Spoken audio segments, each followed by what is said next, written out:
എൻ്റെ പേര് little flower, Litty എന്ന് വിളിക്കും. ഞങ്ങൾ കുടുംബമായിട്ട് ദോഹ ഖത്തറിലാണ്. അപ്പോൾ 2019 അവസാനമായപ്പോൾ എൻ്റെ ഹസ്ബൻഡ് ജോലി പോയി. അപ്പോൾ ആ സമയത്താണ് ഞാൻ ആദ്യമായിട്ട് ഓൺലൈനിൽ ലൈറ്റ് ക്യാൻഡിൽ റിക്വസ്റ്റ് ഇട്ടത്. അന്ന് മുതലേ ആക്ച്വലി എൻ്റെ വീട്ടിലെ എല്ലാ കാര്യങ്ങളും നോക്കി നടത്താൻ തുടങ്ങിയത് മാതാവ് ഭരണം ഏറ്റെടുത്ത പോലത്തെ ഒരു ഫീലിംഗ് ആയിരുന്നു. പിന്നെ 2020 നിങ്ങൾക്ക് എല്ലാവർക്കും അറിയുന്ന പോലെ കൊറോണയൊക്കെ വന്നു. ആ സമയത്തൊന്നും ഹസ്ബൻഡിന് ജോലി ഉണ്ടായിരുന്നില്ല ആ കൊറോണ കാലത്തൊക്കെ. പക്ഷേ മെയ് മാസത്തിലും ഓൺലൈൻ ഉടമ്പടി എടുത്ത് പ്രാർത്ഥിച്ചു. ഓൺലൈൻ ഉടമ്പടിയിൽ കൃത്യം 90 ദിവസമാണ് പറഞ്ഞിട്ടുണ്ടായിരുന്നത്. കൊറോണ കാലത്ത് ഒരു ജോലി ഉണ്ടായില്ല. എൻ്റെ ഹസ്ബൻഡിനാണെങ്കിൽ ഒരു 15 ഇയേഴ്സിന് മോർ എക്സ്പീരിയൻസ് ഉണ്ട്. അപ്പോൾ എക്സ്പീരിയൻസ് കൂടുന്തോറും നിങ്ങൾക്ക് അറിയാം പ്രായം കൂടുന്തോറും ജോലി കിട്ടാനുള്ള സാധ്യത കുറവാണ് ഗൾഫിൽ. പ്രത്യേകിച്ച് ഞങ്ങൾ IT ഫീൽഡിലാണ്. അപ്പോൾ ആക്ച്വലി ഒരാവശ്യമില്ല ഭർത്താവിന് ജോലി കൊടുക്കേണ്ട ആവശ്യം. പക്ഷേ മാതാവ് പ്രത്യേകമായി ഇടപെട്ടിട്ട് ഹസ്ബൻഡിനെ 89ാമത്തെ ദിവസം ഓഫർ ലെറ്റർ കൈ കൊടുത്തു. ഹസ്ബൻഡിന് നഷ്ടപ്പെട്ട ജോലി എങ്ങനെയുണ്ടായിരുന്നോ അതിനേക്കാൾ ഒരിത്തിരി കൂടി ശമ്പളം കൂടുതൽ ജോലി കൊടുത്തിട്ടാണ് അനുഗ്രഹിച്ചത്. അപ്പോൾ ഞാൻ ഇത് പറഞ്ഞത് ഞാൻ എങ്ങനെയാണ് മാതാവായിട്ട് ബന്ധത്തിൽ വന്നതെന്ന് അച്ഛൻ പറയാൻ പറഞ്ഞു. അപ്പോൾ ഇതായിരുന്നു എൻ്റെ ആദ്യത്തെ അനുഭവം. അതെനിക്ക് വളരെ ഞെട്ടിക്കുന്ന അനുഭവമായിരുന്നു. ഹസ്ബൻഡ് ഒരേ ഒരു ജോലി ഒഴിവുണ്ടായിരുന്നല്ലോ, ആ ഒഴിവിൽ ഹസ്ബൻഡിനെ മാത്രമായിട്ട് അവർ വിളിച്ച് റിക്രൂട്ട് ചെയ്യുമായിരുന്നു. അത് ഞങ്ങൾക്ക് ഭയങ്കര അത്ഭുതമായിരുന്നു. പക്ഷേ ആ സമയങ്ങളിൽ ഈ ഹസ്ബൻഡ് ജോലിക്ക് വേണ്ടിയാണ് ഞാൻ ഉടമ്പടി എടുത്തത്. പക്ഷേ ആ സമയത്ത് നിങ്ങൾക്കൊക്കെ ഓർമ്മയുണ്ടോയെന്ന് അറിയില്ല, ആ കൊറോണ കാലത്ത് ഇവിടുന്ന് വൈകുന്നേരം 5 മണിക്ക് ഗൂഗിൾ മീറ്റ് എന്ന് പറഞ്ഞൊരു പ്രോഗ്രാം നടക്കുകയായിരുന്നു. അപ്പോൾ ഗൂഗിൾ മീറ്റിൽ 100 പേർക്കേ കയറാൻ പറ്റുള്ളൂ, നമുക്കൊന്നും കയറാൻ പറ്റില്ല. അപ്പോൾ ഞങ്ങളൊക്കെ യൂട്യൂബിലൂടെയാണ് അത് കണ്ടുകൊണ്ടിരുന്നത്. അങ്ങനെ ഒരു ദിവസം ഞാനത് കണ്ടുകൊണ്ടിരിക്കുമ്പോൾ ഞാനിങ്ങനെ കട്ടിലിരുന്നിട്ടാണ് ഉറങ്ങണേ. ഈ വൈകുന്നേരം അവിടെ 3 മണി 3:30 സമയമാണ്, ഇവിടെ 5 മണിയാണ്. അപ്പോൾ അവിടെ ഇങ്ങനെ ഞാനിങ്ങനെ ഉറക്കം തൂങ്ങിയിരിക്കുകയായിരുന്നു. ആക്ച്വലി ഉറക്കം തൂങ്ങിപ്പോയി. ആ സമയത്ത് ഉറക്കം തൂങ്ങിയിരിക്കുന്ന സമയത്ത് 2 സ്ത്രീകൾ എൻ്റെ അടുത്ത് വരികയാണ്. അതിൽ ഒരു സ്ത്രീനെ എനിക്കറിയാം, അത് എൻ്റെ ഇടവകയിൽ നിന്ന് ഹെർണിയ ഓപ്പറേഷൻ കഴിഞ്ഞ് സഡൻ ഡെത്ത് സംഭവിച്ച ഒരു സ്ത്രീയാണ്. അപ്പോൾ ആ സ്ത്രീയും വേറെ അതുപോലെ ആ ചേച്ചീനെ ഞങ്ങൾ ഇത്രയും ഓർക്കുന്നത് ഞങ്ങളുടെ ഇടവകയിലെ മാതാവായിട്ട് അഭിനയിക്കുന്നത് ആ ചേച്ചിയാണ്. അത്രയും ഭംഗിയുള്ള ചേച്ചിയാണ്. സഡൻ ഡെത്തായിരുന്നു, 40 വയസ്സിലെ പെട്ടെന്ന് ഓപ്പറേഷൻ കഴിഞ്ഞ് മരിക്കുകയായിരുന്നു. അപ്പോൾ അത് നമ്മുടെ മനസ്സിലൊക്കെ ഉണ്ടായിരുന്നു. ആ ചേച്ചി അതുപോലെ സുന്ദരിയായ വേറൊരു ചേച്ചി, ഇവർ 2 പേരുമാണ് എൻ്റെ അടുത്ത് വന്നത്. അതിൽ മറ്റേ ചേച്ചി എൻ്റെ ഈ പുറത്ത് ഈ സ്ത്രീകൾ ചുരിദാർ എന്നൊക്കെ ഇവിടെ നമ്മുടെ ചുരിദാർ ഇല്ലാത്ത സ്ഥലത്ത് ഇങ്ങനെ തൊട്ടിട്ട് എൻ്റെ അടുത്ത് ഇങ്ങനെ ചോദിച്ചു, ഇങ്ങനെ ഉറക്കം തൂങ്ങിയിരുന്നാൽ മതിയോന്ന്. അത് കേട്ടത് ഞാൻ ഉറക്കത്തെ എണീറ്റു. എന്നിട്ട് അപ്പോൾ ഞാൻ വിചാരിച്ചു, ദൈവമേ എന്തിനാണ് ആ ചേച്ചി ഇങ്ങനെ എൻ്റെ അടുത്ത് വന്ന് മരിച്ചു പോയ ആളാണല്ലോ. അപ്പോൾ അങ്ങനെ ഞാൻ വിചാരിച്ചു. പിന്നെ ഞാൻ എന്താ ഞാൻ ഈ എല്ലാവരും ഉറങ്ങുന്ന സമയത്ത് ഞാൻ എനിക്കിരുന്ന് പ്രാർത്ഥിച്ചിട്ട് എന്താ എൻ്റെ അടുത്ത് ഇങ്ങനെ ഉറക്കം തൂങ്ങിയിരുന്നു, അങ്ങനെയൊക്കെ വിചാരിച്ച് ഞാനത് വിട്ടു. പിന്നെ ഹസ്ബൻഡ് ജോലി കിട്ടി.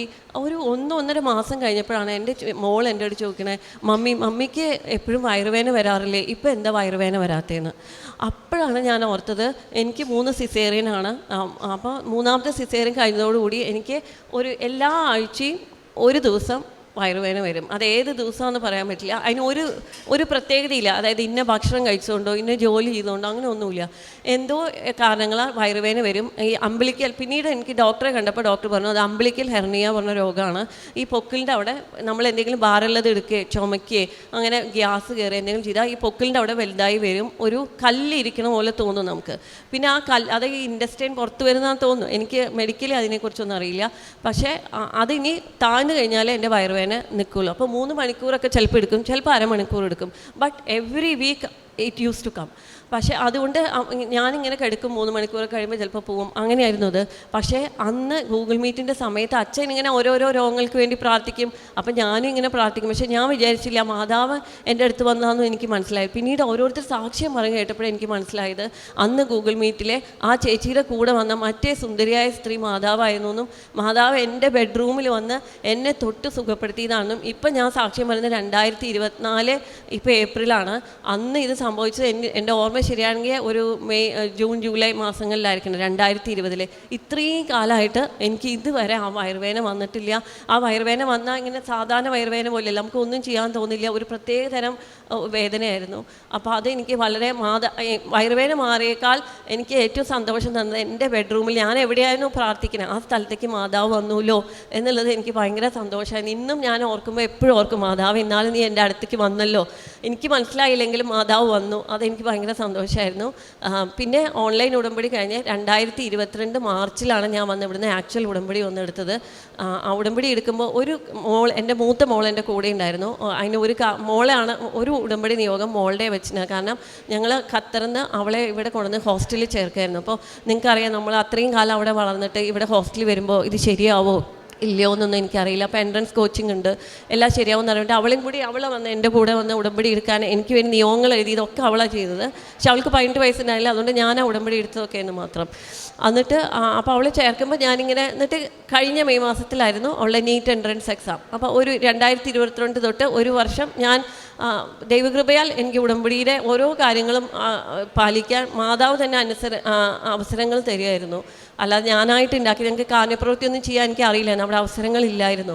പക്ഷേ അതെങ്ങനെയെങ്കിലും എൻ്റെ കയ്യിലേക്ക് വരും, ആ അവസരം ഉണ്ടാക്കി തരും. ഫോർ എക്സാമ്പിൾ ഞാനൊരു പറയാൻ അങ്ങനെ പലരും വിചാരിക്കും കാര്യപ്രവൃത്തി ചെയ്യാൻ അവസരമില്ല. ഒരു ദിവസം ഞാൻ അടുക്കളയിൽ നിൽക്കുമ്പോൾ എൻ്റെ മനസ്സിൽ പറയണത് നീ പുറത്ത് പോയി നോക്ക്. അപ്പോൾ ഞാൻ പുറത്ത് പോയി നോക്കുമ്പോൾ എനിക്ക് കാണാനുള്ളത് അവിടെ മെയിൻ്റനൻസ് സ്റ്റാഫ് വന്ന് അങ്ങോട്ട് കിട്ടുമ്പോൾ അപ്പോൾ എൻ്റെ അടുത്ത് പറയാം, നീ ഇവിടെ ഒഴിഞ്ഞ് കിടക്കുന്ന കുറേ കുപ്പികളിലേ, നീ അതിൽ വെള്ളം നിറച്ചിട്ട് അവർക്ക് കൊണ്ടുപോയി കൊടുക്കാൻ. അപ്പോൾ ഞാൻ വിചാരിച്ചു, ഞാൻ ഇത്രയും കാലം വിചാരിച്ചു കാര്യപ്രവൃത്തി ചെയ്യാൻ ഒരു അവസരമൊന്നും ഇല്ലല്ലോ എന്ന്. പക്ഷെ അവിടെ ഭയങ്കര ചൂടാണ്, ഈ ജൂലൈ ഓഗസ്റ്റ് മാസമൊക്കെ. അപ്പോൾ അവരൊക്കെ ഇങ്ങനെ സാധാ ടാപ്പ് വാട്ടറൊക്കെ കുടിക്കുക. അപ്പോൾ എനിക്ക് മനസ്സിലായി, മാതാവ് പറഞ്ഞു ഈ ദാഹിക്കുന്നവർക്ക് അവർക്ക് ദാഹം ഉണ്ടോയെന്ന് ചോദിക്കുക പോലും ഇല്ല നമ്മൾ. കാരണം അവർ മെയിൻ്റനൻസ് സ്റ്റാഫ് ഒന്നും പണി ചെയ്യണു പോകണു, അങ്ങനെയാണ് നമ്മുടെ ഒരു കൺസെപ്റ്റ്. പക്ഷേ അടുക്കളയിൽ നിന്ന് എന്നോട് പറഞ്ഞു വെള്ളം നിറച്ച് അവർക്ക് കൊണ്ടുപോയി കൊടുക്കാൻ. അപ്പോൾ ഞാൻ കൊടുത്തപ്പോൾ അവർ സ്വീകരിച്ചു. അപ്പോഴേ ഞാൻ പറഞ്ഞത് ഒരു വർഷക്കാലം ഉടമ്പടിയിൽ നിന്നതല്ല, മാതാവ് തന്നെ ഇതുപോലെ ഓരോരോ അവസരങ്ങൾ എനിക്ക് കൊണ്ടുവന്ന് തരുമായിരുന്നു. അങ്ങനെയാണ് അങ്ങനെ ഒരു വർഷം കഴിഞ്ഞ മാർച്ച് മാസം ഞാൻ വന്ന് ഉടമ്പടി പുതുക്കാൻ വന്നു. അപ്പോഴും മോളുണ്ടായിരുന്നു. അപ്പോഴും അവളുടെ നിയോഗം വെച്ചു. അപ്പോൾ മാതാവിൻ്റെ അടുത്ത് പറഞ്ഞു, മാതാവേ ഒരു വർഷം അവൾ പഠിച്ചതല്ലേ, ഈശോയ്ക്ക് ഇഷ്ടമാണെങ്കിൽ അവൾക്ക് മെഡിസിൻ എൻട്രൻസ് ആണ് അവൾ എഴുതുന്നത്, നീറ്റ് എൻട്രൻസ് എക്സാമാണ് എഴുതുന്നുണ്ടായിരുന്നത്. അവൾ അത്യാവശ്യം നന്നായി പഠിക്കും, ഹാർഡ് വർക്കിംഗ് ആണ്, ഇതൊക്കെ അറിയാം. എന്നാലും ദൈവാനുഗ്രഹം ഇല്ലാതെ ഇതൊന്നും കിട്ടില്ല എന്ന് എനിക്കറിയാം. കാരണം ഒത്തിരി പേര് പഠിക്കുന്നുണ്ട്, ഒത്തിരി പേര് എന്തോ ഒരു ഹാർഡ് വർക്ക് ചെയ്യുന്നതാണ്.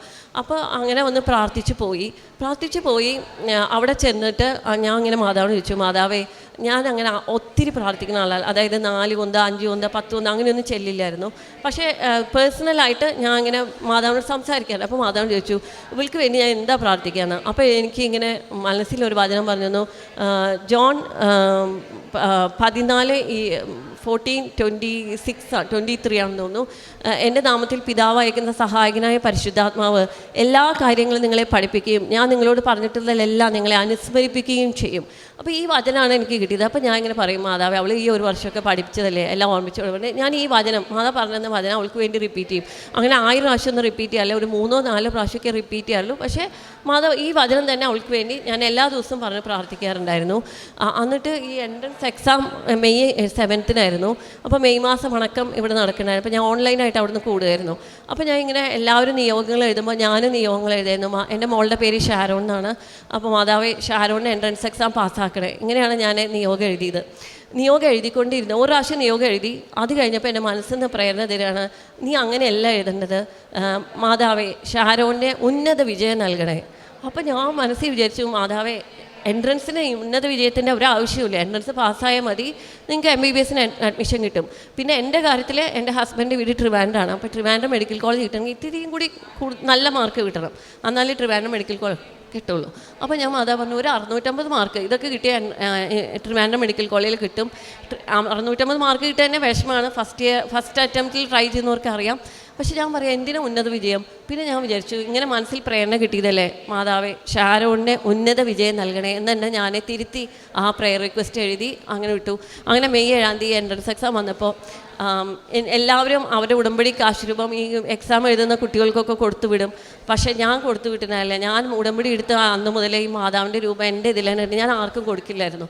അപ്പോൾ ഞാൻ പറഞ്ഞു, അന്ന് രാവിലെ ആയപ്പോൾ എനിക്ക് മനസ്സിലൊരു വിഷമമായി, എല്ലാ അമ്മമാരും കുട്ടികൾക്ക് കൊടുത്തു വിടും, ഞാൻ ഭയങ്കര സെൽഫിഷ് മദറാണ്, അതുകൊണ്ട് ഞാൻ അത് കൊടുത്തു വിട്ടില്ലല്ലോ എന്ന്. അപ്പോൾ മാതാ പറഞ്ഞു, നീ അതൊന്നും വിഷമിക്കേണ്ട, നീ എൻ്റെ മോളുടെ ഹോൾ ടിക്കറ്റ് മൊബൈലുണ്ടായിരുന്നു, ആ മൊബൈലെടുത്തിട്ട് നീ അവളെ എൻട്രൻസ് എഴുതുന്ന 2:30 ടൈമായിരുന്നു. അപ്പോൾ ഒരു 11 o'clock ദോഹ ടൈമിൽ മാതാ പറഞ്ഞു, നീ ആ മൊബൈൽ അവിടെ തുറക്കുക, അവളുടെ ഹോൾ ടിക്കറ്റ് വയ്ക്കുക. എന്നിട്ട് ഞാൻ എൻ്റെ ഈ ചെയിനിൽ കോർത്തിട്ടുണ്ടായിരുന്ന ചെയിൻ തന്നെ ഊരി ആ മൊബൈലിൽ വെച്ചിട്ട് അവൾക്ക് വേണ്ടി പ്രാർത്ഥിക്കുന്നു. അപ്പോൾ അന്ന് രാവിലെ മെയ് 7 ആയിരുന്നു അന്നത്തെ എക്സാം. അന്ന് രാവിലെ തൊട്ട് എൻ്റെ മനസ്സിലൊരു ചിന്ത, നിൻ്റെ മോൾ ഹോസ്റ്റലിൽ നിന്നാണ് പഠിച്ചത്, കാണിച്ചത്? നീ അവൾക്ക് പഠിക്കാൻ വേണ്ടി ഒരു കട്ടൻ കാപ്പി പോലും ഉണ്ടാക്കി കൊടുത്തിട്ടില്ലോ? ഇന്നല്ലേ അവളുടെ എക്സാം, സാധാരണ ദിവസം പ്രാർത്ഥിച്ച പോലെ പോരെ, മടി പിടിച്ചിരിക്കരുത്, ഇന്ന് നീ നന്നായി പ്രാർത്ഥിക്കണമെന്ന്. അപ്പോൾ ഞാൻ വിചാരിച്ചു ഇനിയിപ്പോൾ എങ്ങനെ പ്രാർത്ഥിക്കുക. അപ്പോൾ എൻ്റെ മനസ്സിൽ നിന്ന് പ്രേരണ വന്നു, അവളുടെ എക്സാം തുടങ്ങണ ആ സമയം മുതൽ എക്സാം തീരുന്ന അതുവരെ ഏകദേശം ഒരു 2 മണിക്കൂർ 3 മണിക്കൂറുണ്ട്. അത്രയും നേരം നീ കൊന്ത ചൊല്ലി പ്രാർത്ഥിക്കാം. ഞാൻ എൻ്റെ ജീവിതത്തിൽ അത്രയും കൊന്ത ഇങ്ങനെ ചൊല്ലി പ്രാർത്ഥിച്ചിട്ടില്ല. അപ്പോൾ ഞാൻ പറഞ്ഞു, മാതാവ് അതിൻ്റെ ഇടയിലേക്ക് പണി ചെയ്യാനുണ്ട്, ഭക്ഷണം ഉണ്ടാക്കാണ്ട്, പിള്ളേർ താഴെ കുട്ടികളുണ്ട്, അവർ വരുമ്പോൾ ഫുഡ് കൊടുക്കണം, അങ്ങനെ പല പരിപാടികളുണ്ട്, ഇതൊന്നും നടക്കില്ല, കൃത്യം കുക്കിംഗ് ടൈമാണത്. അപ്പോൾ മാതാവ് പറഞ്ഞു, നീ അവിടെ തിരികെ എത്തിച്ച് വെക്കേ, നിൻ്റെ മൊബൈലെടുത്ത് അതിൻ്റെ മേലെ വെക്കേ, എന്നിട്ട് എൻ്റെ അടുക്കളയും ഈ തിരികെ എത്തി വെക്കുന്ന സ്ഥലം തൊട്ടടുത്തെടുത്താൽ നീ അത്യാവശ്യ ജോലികൾ അവിടെ ചെയ്യുക, ഇവിടെ വന്ന് പ്രാർത്ഥിക്കുക, സ്റ്റൗ ഓൺ ചെയ്യുക, ഇവിടെ വന്ന് അങ്ങനെ. അപ്പോൾ ഞാൻ അങ്ങനെ തന്നെ പ്രാർത്ഥിച്ചു. ഇടയ്ക്ക് ഹസ്ബൻഡിൻ്റെ ഫോൺ വന്നപ്പോൾ ഞാൻ പറഞ്ഞില്ല, ഞാൻ പ്രാർത്ഥിച്ചുകൊണ്ടിരിക്കുക, മോളുടെ എക്സാം ചെയ്യുന്ന വരെ ഞാൻ പ്രാർത്ഥിച്ചുകൊണ്ടിരിക്കുന്നത്. പക്ഷേ അങ്ങനെയൊക്കെ പ്രാർത്ഥിക്കുമ്പോഴേ എനിക്കറിയില്ലായിരുന്നു മാതാവ് എനിക്ക് വലിയൊരു അനുഗ്രഹം ഒരുക്കി വെച്ചുകൊണ്ടിരിക്കുകയെന്ന് എനിക്കറിയില്ലായിരുന്നു. മോള് LKG തൊട്ട് എക്സാം എഴുതുമ്പോൾ പറയും, മമ്മി ഒരെണ്ണം തെറ്റി, മമ്മി 2 തെറ്റി, പറഞ്ഞാൽ തെറ്റി തന്നെ. അങ്ങനെയായിരുന്നു മോള്. ചെറുപ്പം മുതലേ കാണുകൊണ്ട് എനിക്കറിയാം. അപ്പോൾ ഞാൻ മാതാവിൻ്റെ അടുത്ത്, മാതാവേ എല്ലാവർക്കും എൻട്രൻസ് എക്സാം കഴിഞ്ഞാൽ 1 മാസം കഴിഞ്ഞിട്ട് റിസൾട്ട് വരും, എൻ്റെ കാര്യം അറിയാമല്ലോ, അവൾ ഇന്ന് തന്നെ പറയും റിസൾട്ട്, അതോടുകൂടി എൻ്റെ കാത്തിരിക്കാൻ പോലും എനിക്ക് അവസരമില്ല, പ്രാർത്ഥിക്കാനും അവസരമില്ല, കഴിഞ്ഞു, കഥ കഴിഞ്ഞു. അപ്പോൾ മാതാവ് എൻ്റെ മനസ്സ് പറഞ്ഞു, നീ മിണ്ടാതിരിക്കടി, നീ ഇനി നിൻ്റെ കാരണം. അപ്പോൾ ഞാൻ ഇങ്ങനെ എക്സാം കഴിഞ്ഞ സമയം ഇപ്പോൾ മോളെ വിളിച്ചപ്പോൾ അവൾ ഇത്തിരി തിരക്കായിരുന്നു, തിരിച്ചപ്പോൾ മോളോട് സംസാരിക്കാൻ പറ്റില്ല. വൈകുന്നേരം പള്ളിയിൽ പോയി, അവിടുത്തെ പള്ളിയിൽ പോയി അവിടെ കുർബാന നടന്നുകൊണ്ടിരിക്കുമ്പോൾ മാതാവ് എൻ്റെ മനസ്സിൽ പറയാം, എൻ്റെ ഒരു ഫ്രണ്ടിൻ്റെ മക്കൾ അവിടെ ഇരിക്കണം, അപ്പോൾ പറയാം, നീ ഇന്ന് പോയി സെലിബ്രേറ്റ് ചെയ്തോന്ന്. അപ്പോൾ ഞാൻ വിചാരിച്ചു സെലിബ്രേറ്റ് ചെയ്യാനായിട്ടില്ല, മോളോട് ചോദിച്ചിട്ടില്ലല്ലോ എന്ന്. പക്ഷേ അത് കഴിഞ്ഞ് ഞാൻ മോളോട് ചോദിച്ചപ്പോൾ മോള് പറഞ്ഞു, മമ്മി ഇത് ശരിയാണോ തെറ്റാണോ എന്നറിയില്ല, ഞാൻ കൂട്ടി നോക്കിയപ്പോൾ എനിക്ക് 720 നീറ്റ് എൻട്രൻസ് എക്സാം, എനിക്കതിൽ 700 മാർക്ക് അല്ലെങ്കിൽ 705 മാർക്ക് കിട്ടും. ഇതാണ് ഞാൻ കൂട്ടി നോക്കുമ്പോൾ എനിക്ക് കിട്ടണേ, കീ വെച്ച് ചെക്ക് ചെയ്യുമ്പോൾ. അപ്പം തന്നെ ഞാൻ ഞെട്ടിപ്പോയി, മാതാവ് ഇത്രയും മാർക്ക് ഞാൻ പ്രതീക്ഷിച്ചിട്ടേ ഇല്ല. ഒരു 650 മാർക്ക് കിട്ടിയാൽ ട്രിവാൻഡ്രം മെഡിക്കൽ കോളേജിൽ കിട്ടുമെന്നാണ് വിചാരിച്ചത്. 1 മാസം കഴിഞ്ഞിട്ടാണ് ആക്ച്വൽ റിസൾട്ട് വന്നപ്പോൾ കേരളത്തിലെ 10th റാങ്ക് എൻ്റെ മോൾക്ക് മാതാവ് കൊടുത്ത് അനുഗ്രഹിച്ചു. അവളുടെ ആ ഹോസ്റ്റൽ ജീവിതം മുഴുവൻ മാതാവിൻ്റെ പ്രത്യേക പ്രൊട്ടക്ഷനിലായിരുന്നു. 10th റാങ്ക് മെഡിസിൻ എൻട്രൻസ് കൊടുത്തു. ഞാൻ പ്രാർത്ഥിച്ച പോലെ തന്നെ മാതാവ് അവൾക്ക് ട്രിവാൻഡ്രം മെഡിക്കൽ കോളേജിൽ ഹസ്ബൻഡിൻ്റെ വീട്ടിൽ നിന്ന് പോയി വരാവുന്ന 10 മിനിറ്റ് ദൂരമേ ഉള്ളൂ, അങ്ങനെ അവിടെ കൊടുത്ത് അനുഗ്രഹിച്ചു. ഇത് രണ്ടാണ് എൻ്റെ മേജർ സാക്ഷ്യം. പക്ഷേ ഒത്തിരി ചെറിയ കാര്യങ്ങളാണെങ്കിലും മാതാവ് ഇടപെട്ട് എപ്പോഴും സഹായിക്കാറുണ്ട്. അമ്മയ്ക്കും തിരുക്കുമാനും 1000 നന്ദി. ശരിക്കും പറഞ്ഞാൽ ഞാൻ ഉടമ്പടി എടുക്കണേക്കാൾ മുമ്പേ പ്രാർത്ഥിക്കുകയും വചനം വായിക്കുകയും കുർബാനയ്ക്ക് പോവുകയൊക്കെ ചെയ്യുമായിരുന്നു.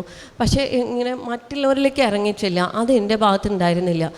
അപ്പോൾ ഇപ്പോൾ ഒരാൾക്ക് വയ്യ പറഞ്ഞാൽ അയാൾക്ക് വേണ്ടി പ്രാർത്ഥിക്കുക, അല്ലാതെ നിങ്ങളുടെ കൂടെ ആശുപത്രി വരണോ, അല്ലെങ്കിൽ ഇപ്പോൾ ഒരാൾ ICU പോവുകയാണെങ്കിൽ അങ്ങനെ അവസരങ്ങൾ മാതാവ് എനിക്കുണ്ടാക്കി. ഞാൻ ചെയ്തതല്ല, എനിക്കുണ്ടായി. ഇപ്പോൾ ഒരു സ്ത്രീ ഇതുപോലെ അവർ ക്യാൻസർ ആയിരുന്നു, അപ്പോൾ അവർക്ക് ICUവിൽ പോകാൻ ആളില്ല.